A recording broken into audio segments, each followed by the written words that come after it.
This little flyer, if you would be so kind as to grab it and just kind of follow along with me. What I asked Rusty Bolton, a friend of mine, to do was to interview me. Rusty and I met in Kenny Eccles' campaign in 2012. And Rusty did that, and I said, I don't want to give you anything, Rusty, just ask me questions, I'll give you answers, and this is the result. I apologize for the picture of the guy who's pushing into his late 60s. There's not a whole lot I can do about it, but I am glad to be here. You know, for those of us who get older, lose friends, realize how important it is to be here. I do believe I am the best qualified candidate in this race, and that a nickel will buy you a cup of coffee somewhere out in one of our neighborhoods. But I do think it's important that you have the leadership experience, you've got the business experience, the community involvement. Somebody asked me the other day on a doorstep, why do you keep saying you've been involved in West Augusta for over 50 years? The answer is very simple. Back in 1964, as a teenager, I asked the late Commissioner Mackie Mulheron to help me get a pothole fixed on Skinner Road. That part of Skinner Road is blown out now by I-20. And I didn't realize it at the time, but it had an underground spring in it. And Mackie was very gracious, a great gentleman. He explained to a teenager who was standing there with his hands on his hips, you know, I need this pothole fixed, Commissioner. He said, well, you got to understand, Sonny, it's all about priorities.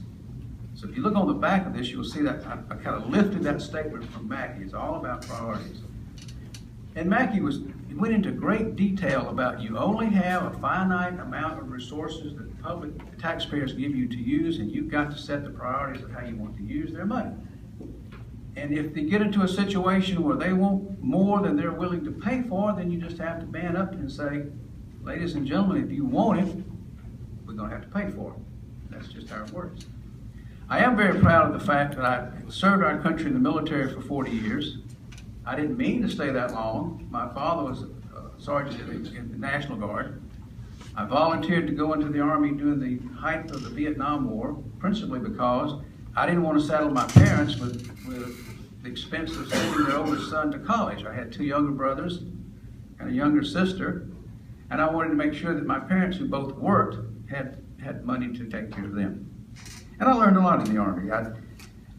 My father was a non-commissioned officer. That's all I thought I would become. But somewhere down the line one day, my father came and got me, and he said, I don't know what you have done, son, but you're in big trouble. You got to go see the colonel. And when you go in there, to just salute him, say yes, sir, no matter what he says. I went in and he said, Sonny, I'd like you to go to OCS. I want you to go out in the drill hall and find somebody to go with you. And I went, oh, God, I don't want to go to OCS. I wasn't going to tell him that. I went, I enjoyed it, and I had a very successful career.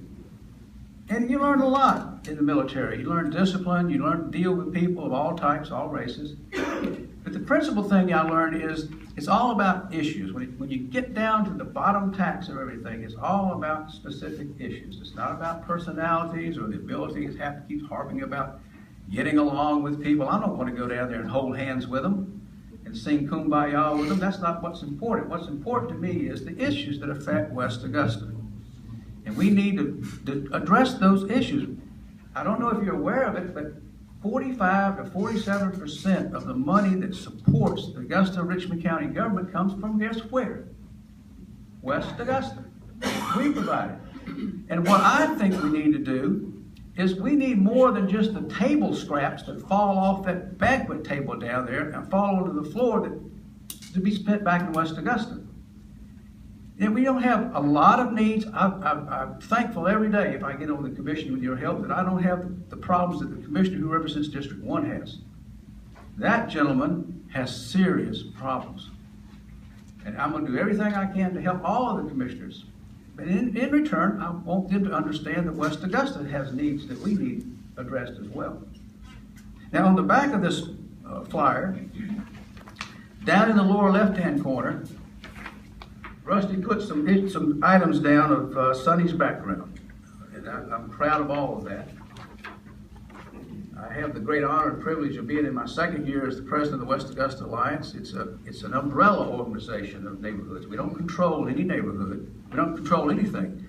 Whenever a neighborhood has an issue that comes up, they call us, or we to discuss it in our quarterly meetings, and we move to help them. And it's kind of amusing to me at times as your representative of the Planning and Zoning Commission, that when a hot button issue comes up, we can mobilize a couple, 200-300 people to go down and sit in front of the Planning Commission or the Augusta Commission. And there are some people in this world who pay close attention to a big crowd fussing and carrying on with them about some issues. That's important. And we do simple things like fixing fences and trying to solve the coyote problems and some of the other problems we have in West Augusta.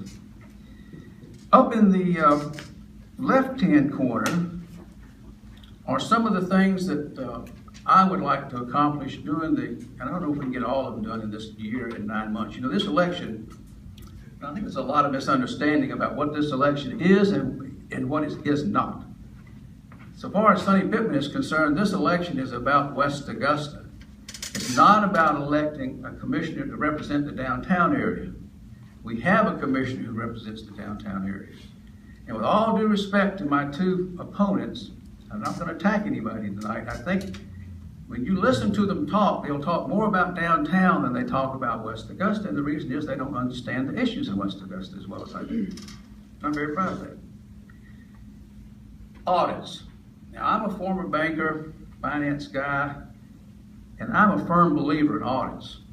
And I've already been, a couple of people in West Augusta who look at this first issue, oh, Mr. Pittman, this is about, no, it's not about color. Unless you consider green to be an important color, and I consider green to be a very important color. We're talking about millions upon millions of our hard-earned tax dollars going to the Hyde Park fiasco, to the Lady Walker Bethlehem redevelopment project, and millions of dollars spent by the former director who took early retirement or whatever they did to him when he refused to give them the information they wanted on how he spent the money. They gave him a $52,000, you want to call it a good boy bonus. I wouldn't have given him a penny. When you work for someone and he asks you a question, a specific question, Mr. Pittman, how did you spend X millions of dollars when you were the director of the Augusta Housing and Economic Development Department? He gives you some, I don't know, I can give you a couple of figures. It's called, if you fire him for cause. He's a department head. If he doesn't give you the information you want, whether you like it or not, he owes you an explanation of how the money was spent, and we never got it. And I believe we need to get that explanation. I'm a big supporter of our fire and law enforcement and emergency personnel. You may hear me drop back and call them medics. To me, they are our frontline troops when I fall back to my military experience. Those are the people who put on the protective suit, who put on the bulletproof, there's no such thing as a bulletproof, who put on that protective vest, put on that fire equipment, and go out to save our lives and property. And in Sonny Pittman's simple mindset, they are the people who we should support and take care of first. I understand that the ladies who work in the tax office do a good job for us, and they deserve our help, and I'll certainly do everything I can to help them. They haven't had a COLA increase in 7 or 8 years. But they do not put their lives on the line for us every day. And I see a difference in them. So I'll be a strong supporter of our fire, law enforcement, and emergency personnel. I did not get, Sean, the invitation to attend and speak to the Police Benevolent Society. It was one of those crazy deals where, and I've talked to several lawyers, it's messed up. The deal is they supposedly sent out a notice to the 3 candidates, a letter, but it wasn't a registered letter. It wasn't followed up with a phone call, like when I invited George here to speak to us. I sent him an email, I followed up with a phone call. They supposedly sent out a letter. Now, Sue and I have a very elaborate system, it's Sue's system actually, of how we do mail, how we get mail in. And a letter cannot come to the Pittman household and go missing. I'll just say that to you. So I didn't get the letter, Sean. I'm glad you got the endorsement. I would love to have talked to him. I've always cared about our neighborhoods. I was born in West Augusta. I was raised in West Augusta. Sue and I built 2 homes in West Augusta. 10 minutes. Thank you. Just take a look at the flyer. Thank you.